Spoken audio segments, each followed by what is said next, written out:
Hello, Josephine. It's your Auntie Meg. And Uncle Pauly.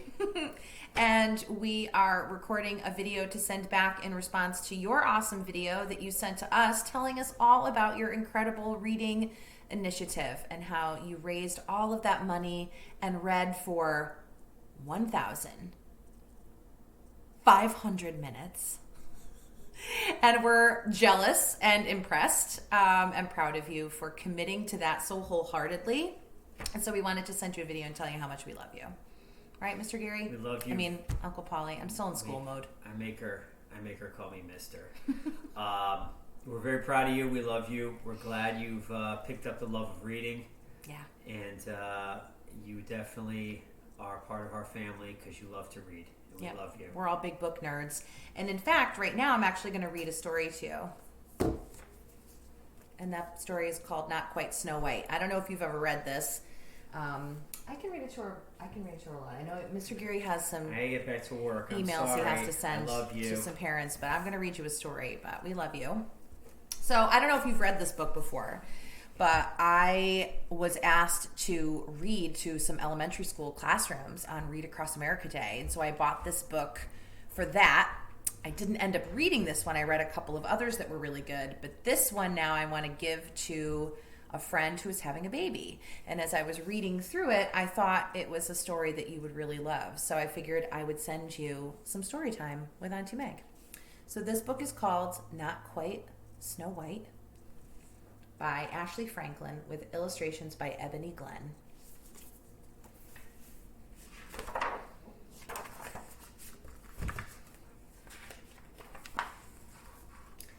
For Tamika, let's see, how can I get you to see it? For Tamika, it was always the right time and place to dance and sing. Sounds like somebody else I know. Tamika had a hip-rolling happy dance, a swayful and sad dance, a stomping mad dance, and a hair-flicking just because she felt fabulous dance.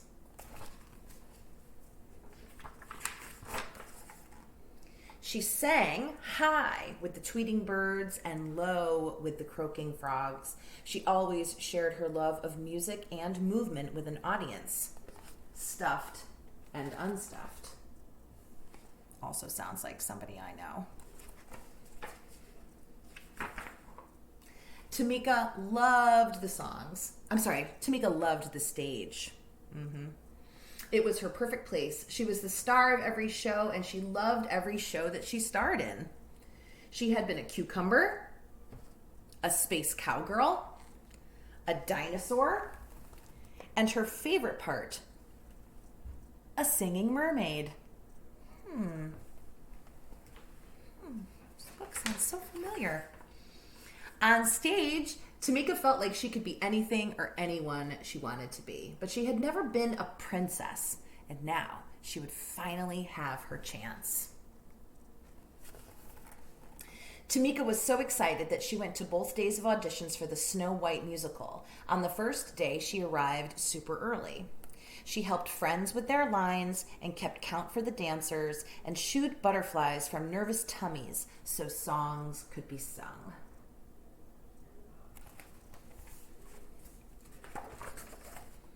After the audition, Tamika heard some of the other kids whispering. She can't be Snow White. She's too tall. She's much too chubby. And she's too brown.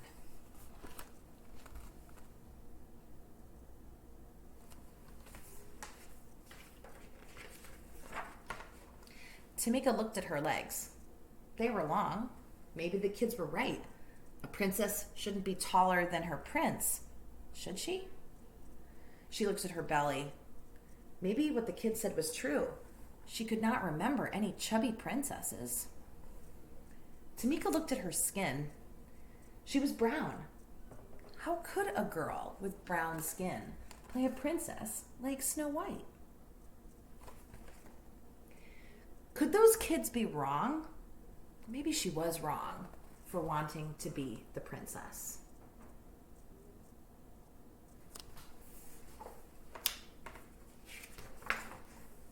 Tamika slouched and sucked in her belly. She tried pulling down her sleeves, but there was no getting around being brown. For the first time, she didn't feel like dancing or singing.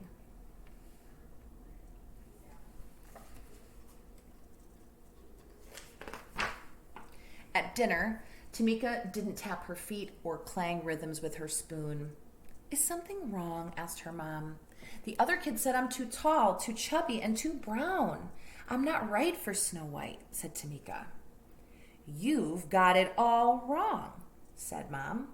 "You are tall enough, chubby enough, and brown enough to be a perfect princess."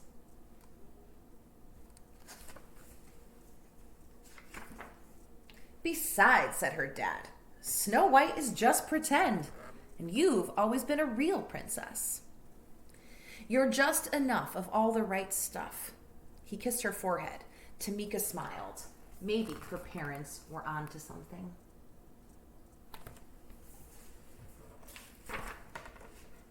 At the audition the next day, Tamika watched all the other kids get on stage and do their best.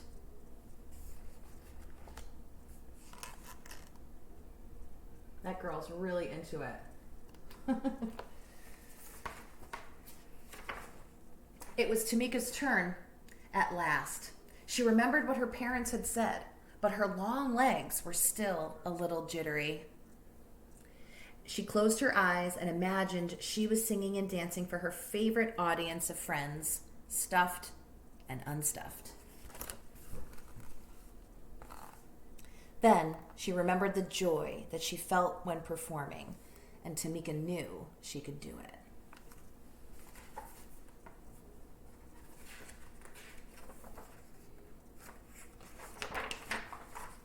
And she did. She shone like the star that she was. She could act, she could dance, she could sing, and she loved herself as much as she loved music and movement.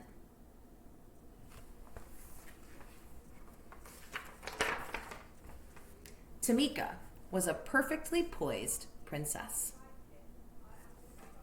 When her audition was over, Tamika looked out to smiling faces.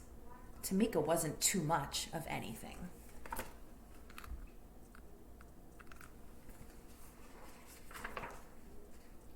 Maybe she was just enough of all the right stuff. And there she is on stage as Snow White. The end. I know that you have advanced beyond just picture books, and that you're reading chapter books now, but I also know that picture books are for any age, including big kids like me. So I loved this story. I think it obviously has a great lesson.